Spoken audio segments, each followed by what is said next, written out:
എല്ലാവർക്കും എലൈസർ മീഡിയയിലേക്ക് ഏറെ സ്നേഹത്തോടെ സ്വാഗതം. നമുക്കെല്ലാവർക്കും പരിചിതമായിട്ടുള്ള ഒരു പദമാണ് നവീകരണം.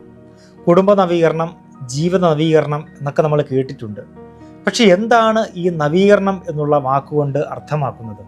ഈ നവീകരണം എന്നുള്ള വാക്കുകൊണ്ട് വിശുദ്ധ ഗ്രന്ഥം അർത്ഥമാക്കുന്നത് ദൈവമായ കർത്താവിങ്കിലേക്ക് മടങ്ങുക എന്നുള്ളതാണ്. അതായത് നീ ആയിരിക്കുന്ന അവസ്ഥയിൽ നിന്നും കർത്താവ് ആഗ്രഹിക്കുന്ന ഒരു തലത്തിലേക്കുള്ള ഒരു മാറ്റം, ഒരു തിരിച്ചുവരവ്. ഈ നവീകരണം നടത്തുന്ന ഒരു വ്യക്തിക്ക് ദൈവം നൽകുന്ന ഒരു വലിയ വാഗ്ദാനമുണ്ട്. അവന് ലഭിക്കേണ്ടിയിരിക്കുന്ന ശിക്ഷ പിൻവലിക്കുമെന്ന്. ഒരു വലിയ ഓഫറാണിത്. അതായത് അവന് ലഭിക്കേണ്ടിയിരിക്കുന്ന ശിക്ഷയിൽ നിന്ന് ദൈവം അവനെ മാറ്റി നിർത്തും എന്ന്. അപ്പോഴെന്തായിരിക്കാം അതിൻ്റെ കാരണം?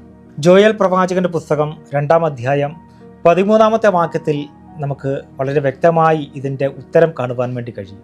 അവിടെ ഇപ്രകാരം വായിക്കുന്നു: നിങ്ങളുടെ ദൈവമായ കർത്താവിങ്കിലേക്ക് മടങ്ങുവിൻ, എന്തെന്നാൽ അവിടുന്ന് ഉദാരമതിയും ക്ഷമാശീലനും സ്നേഹസമ്പന്നനും കാരുണ്യവാനുമാണ് എന്ന്.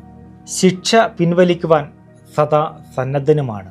സ്നേഹമുള്ളവരെ, നമുക്ക് ലഭിച്ചിരിക്കുന്ന ഈ ജീവിതത്തിൽ നമ്മളായിരിക്കുന്ന അവസ്ഥയിൽ നിന്നും ദൈവം ആഗ്രഹിക്കുന്ന ഒരു തലത്തിലേക്കുള്ള ഒരു നവീകരണം നമുക്കും ആവശ്യമാണ്.